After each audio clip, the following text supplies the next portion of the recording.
Saya di sini untuk menjelaskan mengenai 3 materi. Yang pertama, materi tentang KDRT atau kekerasan dalam rumah tangga. Yang kedua, materi tentang konflik dalam rumah tangga. Dan yang ketiga, materi tentang pernikahan dini. Oke, kita akan mulai. Materi pertama yaitu KDRT atau kekerasan dalam rumah tangga. Pengertian dari kekerasan dalam rumah tangga.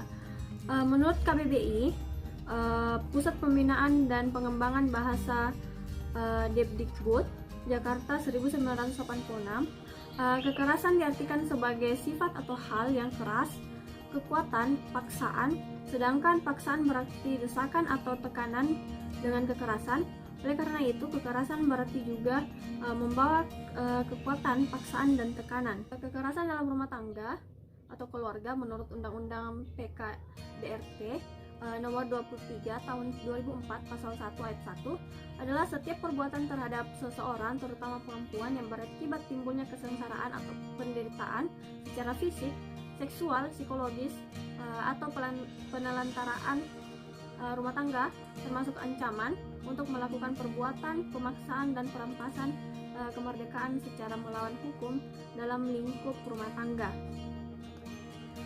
Kemudian ada beberapa bentuk-bentuk kekerasan dalam rumah tangga. Yang pertama itu kekerasan fisik. Kekerasan fisik merupakan perbuatan yang mengakibatkan rasa sakit, jatuh sakit, atau luka berat. Kemudian yang kedua itu kekerasan psikis. Perbuatan yang mengakibatkan ketakutan, hilangnya rasa percaya diri, hilangnya kemampuan untuk bertindak, rasa tidak berdaya, atau penderitaan psikis berat pada seseorang. Kemudian yang ketiga, kekerasan seksual. Suatu perbuatan yang berhubungan dengan istri untuk melakukan hubungan seksual dengan cara-cara yang tidak wajar, bahkan tidak memenuhi kebutuhan seksual istri. Kemudian yang keempat, penelantaraan rumah tangga atau ekonomi. Seseorang yang menelantarkan orang dalam lingkup rumah tangganya, padahal menurut hukum yang berlaku baginya, ia wajib memberikan kehidupan, perawatan, atau pemeliharaan kepada orang tersebut. Selain itu, penelantaran rumah tangga juga berlaku bagi setiap orang yang mengakibatkan ketergantungan ekonomi dengan cara membatasi atau melarang untuk bekerja yang layak. Korban berada pada bawah kendali orang tersebut. Kemudian ada beberapa faktor-faktor penyebab terjadinya kekerasan dalam rumah tangga. Yang pertama itu perselingkuhan. Yang kedua, masalah ekonomi. Yang ketiga, budaya patriarki. Kemudian, dampak trauma kekerasan dalam rumah tangga terhadap perkembangan psikis anak. Kata trauma berasal dari akar kata bahasa Yunani traumatos, yang berarti luka yang bersumber dari luar. Trauma memiliki pengertian ganda, yakni secara medis dan psikologi. Trauma dalam paradigma medis adalah seluruh aspek trauma fisik, yaitu trauma pada kepala atau bagian tubuh lainnya, yang dikenal dengan cedera atau gangguan fungsi normal bagian tubuh yang berasal dari benturan keras atau benda tumpul yang lainnya. Akibat dari trauma dapat membentuk luka batin yang tersimpan dan berpotensi menggerogoti seseorang dalam melakukan hal-hal positif. Efeknya dalam kehidupan seseorang bisa menjadi tidak tercatat dengan baik dan bahkan menjadi pilu. Bagi anak-anak yang menjadi saksi peristiwa kekerasan dalam lingkup keluarga, juga mengalami trauma berupa gangguan fisik, mental, dan emosional.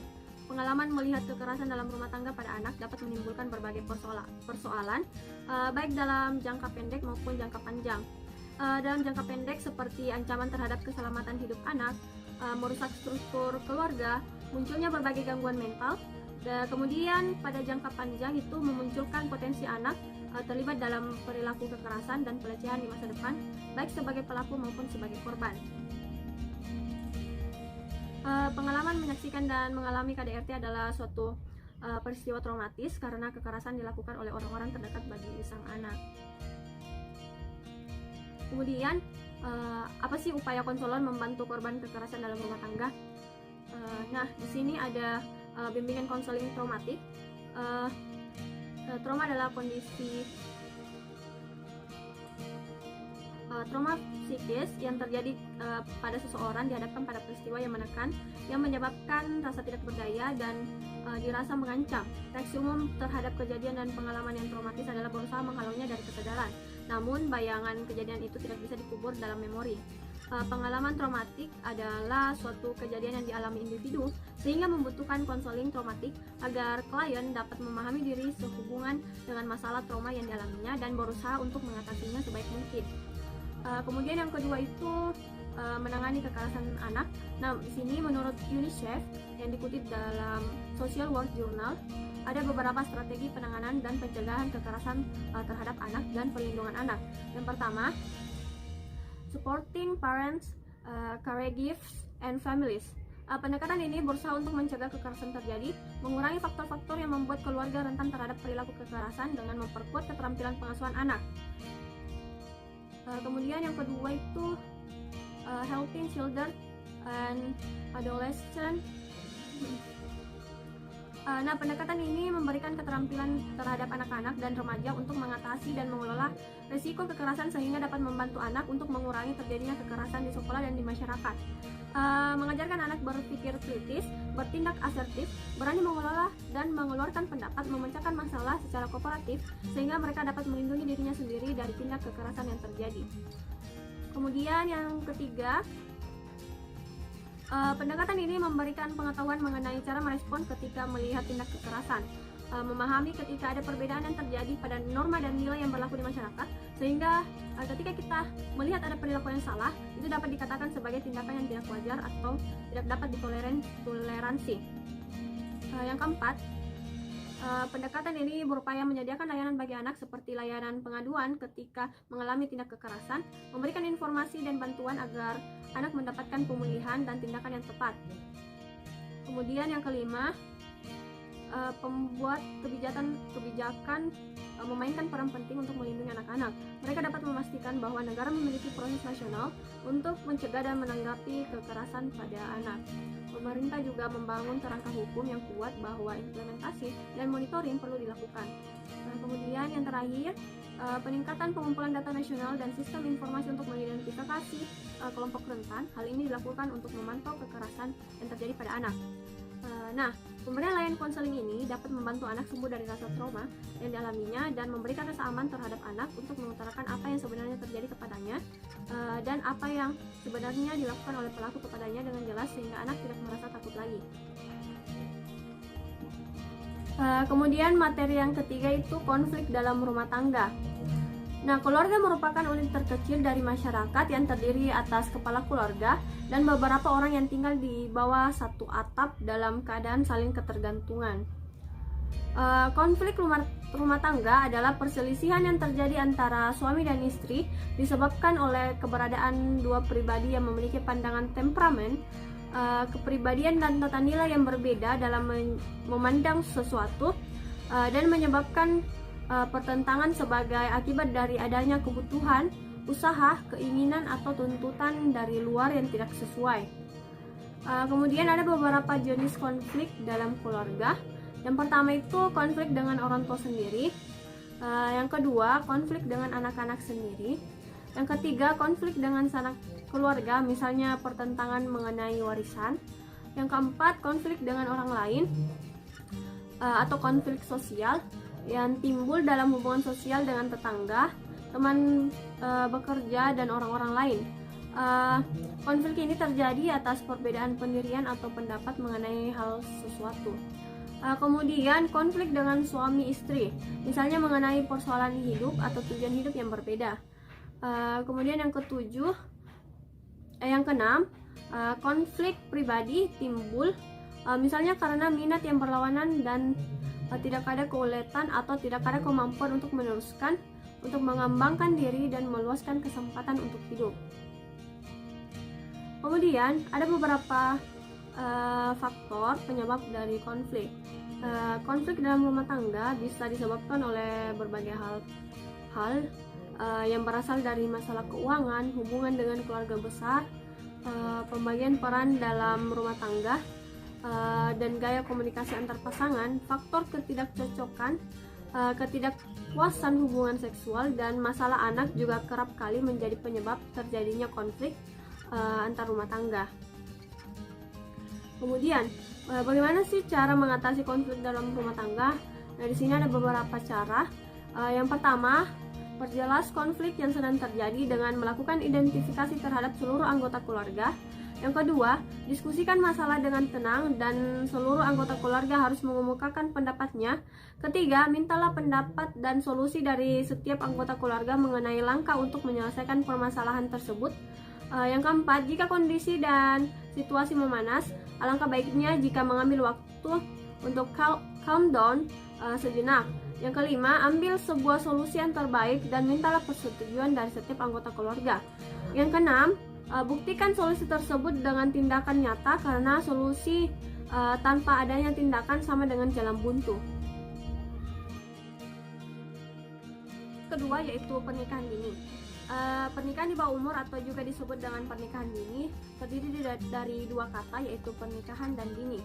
Pernikahan dalam Undang-Undang Nomor 16 Tahun 2019 Pasal 1 adalah ikatan lahir batin antara seseorang pria dengan seorang wanita sebagai suami istri dengan tujuan membentuk keluarga atau rumah tangga yang bahagia dan kekal berdasarkan ketuhanan Yang Maha Esa. Sedangkan dini dalam Kamus Besar Bahasa Indonesia artinya pagi sekali sebelum waktunya. Berdasarkan definisi tersebut dapat diartikan bahwa pernikahan dini adalah pernikahan yang dilakukan ketika seseorang belum mencapai batas usia minimal yang disebutkan dalam undang-undang untuk menikah. Kemudian ada beberapa faktor penyebab terjadinya pernikahan dini. Yang pertama itu faktor orang tua atau keluarga. Yang kedua faktor ekonomi. Yang ketiga faktor pendidikan. Yang keempat faktor kemauan sendiri. Yang kelima faktor media massa. Yang keenam faktor MBA atau Married by Residence. Kemudian ada beberapa dampak pernikahan usia dini, yaitu pada kesehatan. Yang pertama itu pada kesehatan. Dari segi kesehatan, pasangan muda yang melakukan pernikahan dini akan berisiko mengalami masalah kesehatan reproduksi seperti kanker leher rahim dan trauma fisik pada organ intim. Kemudian yang kedua itu ekonomi dan sosial. Pasangan usia muda belum mampu dibebani suatu pekerjaan yang memerlukan keterampilan fisik untuk mendatangkan penghasilan baginya dan mencukupi keluarganya, sehingga seringkali ditemukan pasangan usia muda yang masih tinggal bersama orang tuanya. Ketiga, pendidikan. Dampak dari aspek pendidikan adalah individu atau pelaku yang melakukan pernikahan dini cenderung akan putus sekolah setelah melakukan pernikahan. Kemudian, psikis. Dampak dari segi psikis yang dialami pasangan muda yang melakukan pernikahan dini antara lain adanya ketidaksiapan secara mental, trauma, dan krisis percaya diri, kemudian emosi tidak berkembang dengan matang sehingga akan berpotensi mengalami kegagalan dalam membangun keluarga. Selain itu, pernikahan usia dini juga menyebabkan gangguan kognitif seperti tidak berani mengambil keputusan, kesulitan dalam memecahkan masalah, dan terganggunya fungsi memori.